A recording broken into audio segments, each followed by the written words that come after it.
Hey everyone, this is Vortex, and in this video I'm going to try and explain a much requested topic, namely the Fierce Deity's origins. The Fierce Deity's past remains largely unexplained in the game, though it is likely that it is also an ancient being like Majora. Like the other transformation masks, it's implied to contain a powerful spirit. Some people speculate that the Fierce Deity is evil since the English version implies this, but I have a different theory based on the original context. As we know from the game in Hyrule Historia, the world of Termina is a parallel world, which means it's like an alternative version of Hyrule. This is expressed in the game by having various characters and locations being the same, but at the same time being different as well. All of this was probably made up to explain why game assets were being reused, but it also opens up a world of new possibilities. None of the Triforce-bearing counterparts make an appearance in the game, or so it seems. When Skyward Sword Link defeats Demise, it is said that an incarnation of Demise's hatred would be reborn as a being to pursue domination of the world. Those with the blood of the goddess and the spirit of the hero will also reincarnate, in a cycle without end. This story has its own version in the world of Termina in the form of Majora, the Fierce Deity, and the Goddess of Time.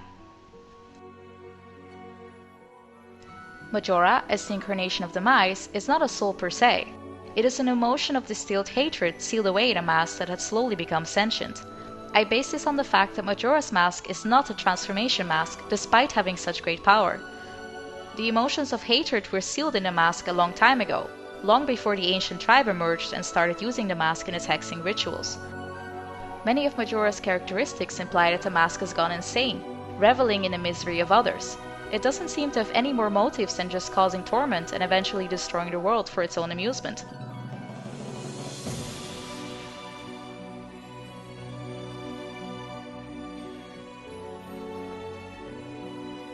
It needs a host, a person wearing it, in order to regain full power and move on its own, draining the wearer in return.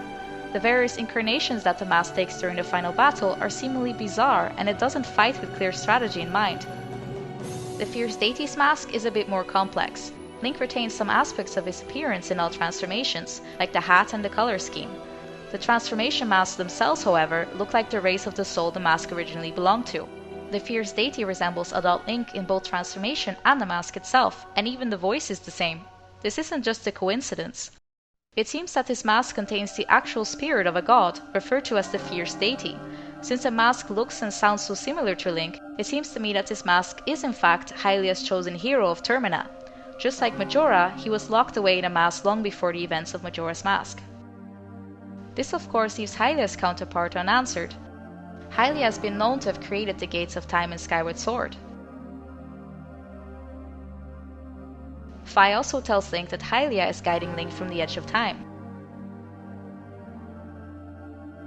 Hylia's mortal form, Zelda, is often associated with the element of time. Zelda was able to send Link back to his childhood at the end of Ocarina of Time, using her powers alone and not the power of the Master Sword.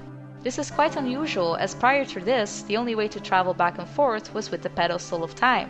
The ocarina itself was unable to do this while being played by Link. Along with this, the revelation that Sheik is Zelda and the flashback when Link remembers the Song of Time are made in the Temple of Time. All the other sages made it known that they are the sage of their element within their own temple. This implies that Zelda is considered the Sage of Time and that the Temple of Time is her temple. If you're wondering about Rauru, his temple is in the Temple of Light, which is located in the Sacred Realm. The Temple of Time is merely the entrance to this realm. This of course leaves the question how there can be two incarnations of her grace simultaneously. Prior to Majora and the Fierce Deity being locked in masks, they had, just like in Hyrule, a battle to decide the fate of the world. Majora being the embodiment of hatred, and the Fierce Deity a seemingly wrathful god. In the end, just like in Hyrule, Majora got the upper hand during the battle and mortally injured the Fierce Deity. So, with Termina's best interest in mind, Hylia decided to seal these two powerful entities into masks, to seal the evil of Majora and to preserve the power of the Fierce Deity. In order to do this, she had to give up her physical form, leaving only her divinity and immortality behind. Her powers would then have taken the shape of a spiritual being without a material shape. This new goddess of time could only silently watch as the events would occur. However, since she is also able to influence the flow of time, she can also appear in different timelines and parallel universes. She is omnipresent and is able to see time as a whole. However, she can't really do anything apart from helping others or influencing them. A figure depicting an angel or a goddess appears on the face of the clock tower, signifying the connection between time and this goddess. Likely, this is how the Terminians see the goddess of time.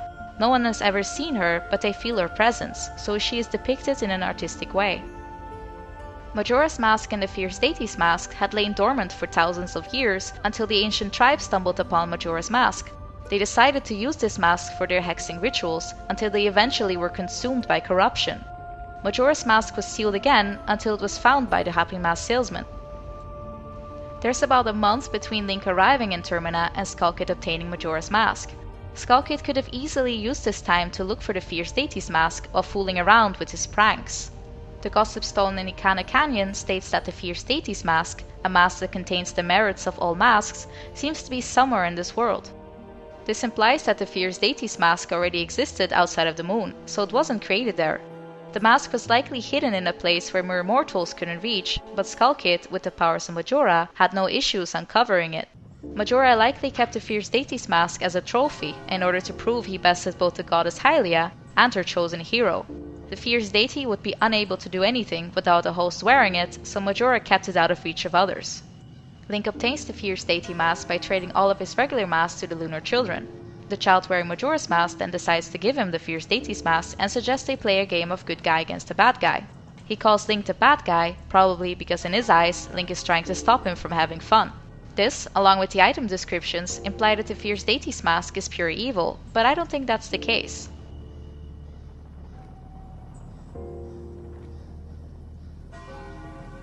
In the original Japanese version, Majora suggests they play a game of tag, where the one who is it has to be the Oni, or demon. The mask itself was called Kishi no Kamen, or Fierce Deity's mask. The word Kishin is made of two words, Oni, demon, and Kami, god. This would certainly cause a lot of wrong interpretations of the mask by the Western audience, so the connection to the game of tag was removed. Instead, the mask was translated as Fierce Deity, which is what the original mask was called as well. In Buddhism, wrathful deities are enlightened beings who take on wrathful forms in order to lead sentient beings to enlightenment. Although the mask may have dark power, the original Fierce Deity entity may still have been good. The Fierce Deity's mask turns Link into the demon and they play tag. That's also why Majora's incarnation runs around like it does, singing and hopping around. Majora probably thought he was far too powerful for Link, seeing as he had no trouble beating him before. So he decided to give Link the mask of his rifle in order to destroy them both after touring around with them. Once Link has successfully tagged Majora, it goes ballistics and turns into Majora's Wrath. It's tired of games and it wants it to end. His attack stance becomes far more aggressive and desperate. It's made clear that Majora is no match for the Fierce Deity though, as Majora did not absorb enough power from his previous hosts, and the Fierce Deity was possessing the body of Hylia's chosen hero. It's said in the Hyrule Historia that the canon ending is where Link obtains the Fierce Deity's mask and uses it to destroy Majora, so it's not considered a side quest item and he did in fact wear it to kill Majora. It's unknown what happens to the Fierce Deity's mask after the battle is over. Link is not seen wearing it ever again after it, so whether he hid the mask or took it back with him is unknown.